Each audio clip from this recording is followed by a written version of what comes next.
Gold, trusted gold buyers. మీరు తాకట్టు పెట్టిన బంగారాన్ని విడిపించి ఈ రోజు ఉన్న మార్కెట్ ధరకు కొనబడను.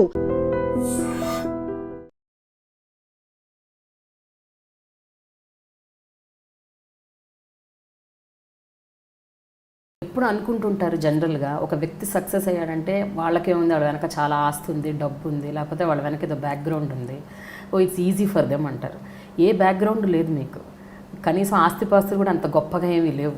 You started completely with zero. Almost అనుకోండి, హైదరాబాద్కి వచ్చింది జీరో. అండ్ మీరు ఉన్నది అసలు సినిమా ఇండస్ట్రీకి సంబంధం ఏమాత్రం లేని ఒక ఫీల్డ్, ఆటోమొబైల్ ఫీల్డ్ నుంచి వచ్చారు మీరు.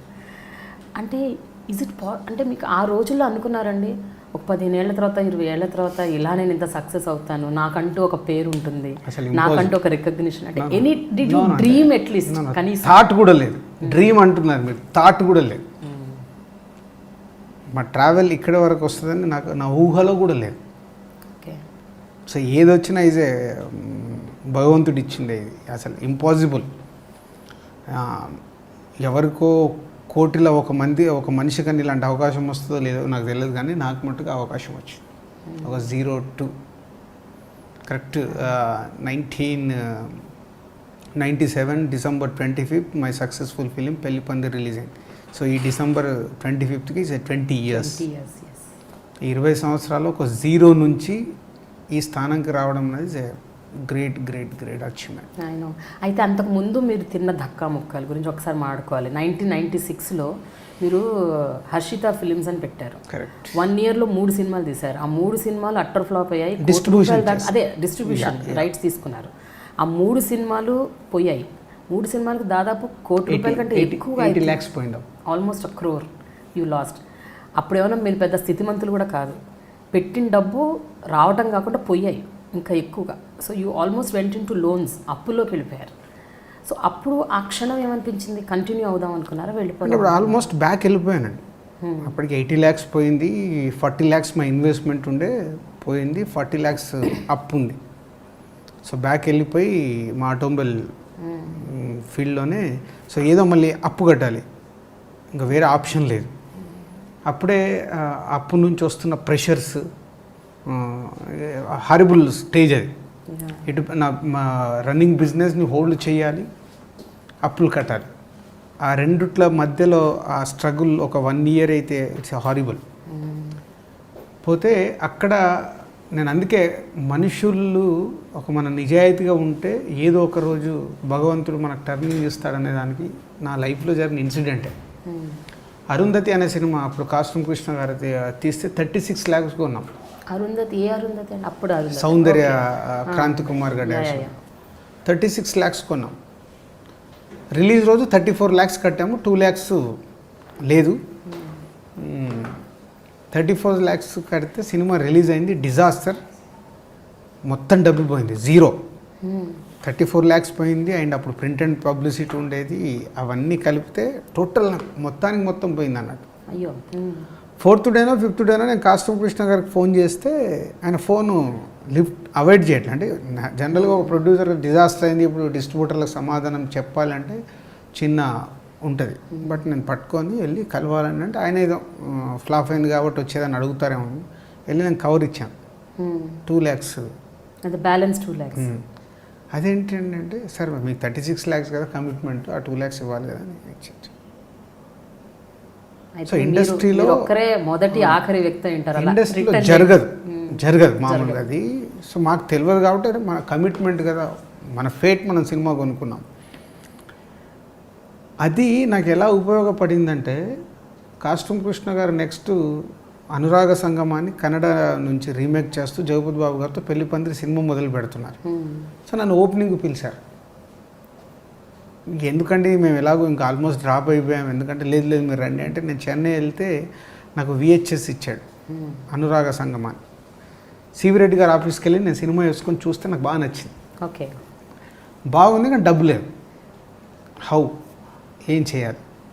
హైదరాబాద్ వచ్చిన తర్వాత శిరీష్ గారిని, లక్ష్మణ్ గారిని, మా బ్రదర్స్ని అందరినీ కూర్చోబెట్టి ఎలా చెప్పాలో కూడా నాకు ధైర్యం సరిపోవట్లా, కానీ నచ్చింది, ఇది చేస్తే బాగుంటుందనే ఫీలింగ్ ఉంది.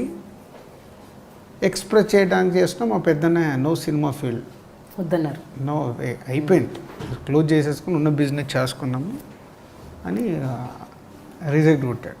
సో మళ్ళీ శిరీష్ లక్ష్మణ్ ఫస్ట్ కన్విన్స్ చేశాను, నెక్స్ట్ మా చిన్నయ్యని కన్విన్స్ చేశాను. లేదు ఇది ఫైనల్ అటెంప్ట్, నాకెందుకో నా సిక్స్త్ సెన్స్ చెప్తుంది మనం సెలెక్ట్ చేసింది తప్పు కాదు, తప్పులు జరిగాయి, ఇది అవి ఏది నాకు కథ తెలియదు, ఇది నేను సినిమా చూసాను, ఈ సినిమా ఆడద్దు అనిపిస్తున్నాను. ఓహో, అంటే అంతకు ముందు మీరు చేసిన 3 సినిమాలకు కథ తెలియదు, ఐడియా లేదు. యూ జస్ట్ కాస్ట్యూమ్ కృష్ణ గారు వెనకాల ఏమేమి సినిమాలు తీశారు, బాగా సినిమాలని కాస్ట్యూమ్ కృష్ణ గారు. సో సివి రెడ్డి గారు డైరెక్టర్ అమ్మ నాన్న కావాలి అని ఒక సినిమా, సాయి ప్రకాష్ గారు 3 ఇట్లు తీశాడు. ఇంతే అనాల్సి, అంటే డైరెక్టర్ 3 ఇట్లు తీసాడంటే బాగా తీస్తాడు, ఈ ప్రొడ్యూసర్ సినిమాలు బాగున్నాయండి. అలా కొందవి అమ్మ నాన్న కావాలి అండ్ అరుంధతి ఓకే నచ్చితే మా చిన్ననే మెల్లిగా కన్విన్స్ అయ్యాడు. సరే కాస్ట్యూమ్ కృష్ణ గారికి ఫోన్ చేసి, సరే ఏం చేయమంటారు, నచ్చింది నాకు, మరి డబ్బులు లేవంటే మీరు ఎంత చేయగలుగుతారో మీరు అంత డబ్బు రెడీ చేసుకోండి, షూటింగ్ స్టార్ట్ అవుతుంది అంటే ఇక్కడ జూ పార్క్లో షూటింగ్ జరుగుతుంటే వెళ్ళాను.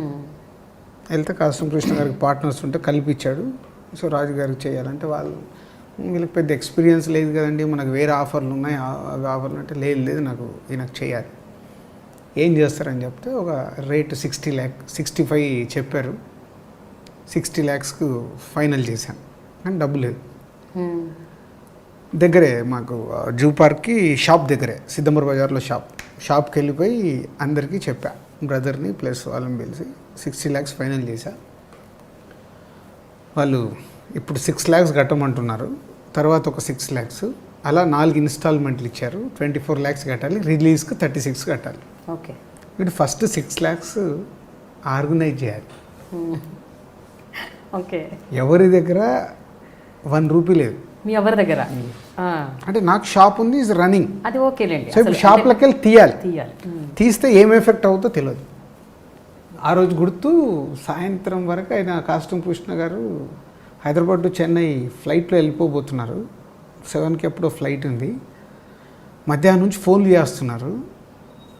అంటే నేను కమిట్ ఇచ్చిన నెక్స్ట్ డే డబ్బు రెడీ చేస్తున్నాము, అక్కడ 25,000 ఇక్కడ 25,000 అందరికీ చెప్తూ అందరికి ఫోన్లు మాట్లాడుతూ ఈవినింగ్ 5 వరకు ఒక 3 lakhs రెడీ చేశా. షాప్లో ఉన్న అమౌంట్ అన్నీ ఒక 3 lakhs రెడీ చేసి శిరీష్ గారికి లక్ష్మణ్ గారికి ఇచ్చి పంపించా. ఎయిర్పోర్ట్కి వెళ్ళి ఇది ఇచ్చేసి రండి. సో వాళ్ళు అలా స్కూటర్ పైన వెళ్ళి బేగంపేట ఎయిర్పోర్ట్లో 3 lakhs ఇచ్చారు. వెళ్తుంటే వాళ్ళ స్కూటర్లో పెట్రోల్ అయిపోయిందంట. వాళ్ళకు మళ్ళీ సెంటిమెంట్, అదేంటి వెళ్తుంటే పెట్రోల్ అయిపోయింది, ఇదేదో సింబాలిక్ బాగాలేదు అని నాకు చెప్తే, ఏం లేదు వెళ్ళిపోయి ఇచ్చేసానంటే వెళ్ళిపోయి 3,03,000 ఇవ్వమన్నాను. ఎందుకో వెళ్ళిపోయి కాస్ట్యూమ్ కృష్ణ గారికి 3 lakhs ఇచ్చొచ్చారు. మళ్ళీ ఇంకొక 1 weekలో ఇంకొక 3 lakhs చేసి 6 lakhs ఫస్ట్ ఇన్స్టాల్మెంట్ అచీవ్ చేశాను. ఓకే.